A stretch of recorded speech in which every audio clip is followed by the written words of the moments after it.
अस्सलाम वालेकुम। उम्मीद है कि मेरे सब व्यूवर खैरियत से होंगे। आज की मेरी वीडियो स्पेशल है उन मर्द हज़रात के रिलेटेड जो कहते हैं कि हम अपने लाइफ पार्टनर के नज़दीक जाते हैं, इरेक्शन नहीं आता या इरेक्शन आते ही इंज़ाल हो जाता है, डिस्चार्ज हो जाता है, टाइमिंग ना होने के बराबर है। दरअसल ये होती अपनी ही गलतियाँ सारी, छोटी उम्र में ख्वाब, masturbation, other so and so fourth, आप मुनासिब समझ सकते हैं। उसकी वजह से जो जुमला अमराज होते हैं उनके लिए एक तो तिलास हांडा ख़ास और ख़ास है, ठीक है। इसकी पेनिस पे मालिश करनी होती है, नफ्स का आगे वाला और पीछे वाला हिस्सा छोड़ के अच्छी तरह मसाज करना होता है। नफ्स को सख्त करता है, उसकी रगों को खोलता है, जान पैदा करता है। शुगर वालों के लिए नायाब तोहफ़ा है।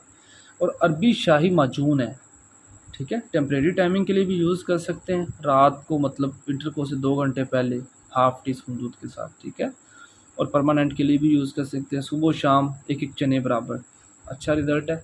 बाकी मैं अपना व्हाट्सएप का नंबर शेयर कर रहा हूँ, किसी किस्म का कोई प्रॉब्लम हो, ना समझ आए या इसके अलावा आपका मर्दाना कमज़ोरी के रिलेटेड या कोई औरतों के रिलेटेड कोई प्रॉब्लम आपको जो समझ में ना आ रहा हो, अपने भाई की ज़रूर हेल्प लीजिएगा।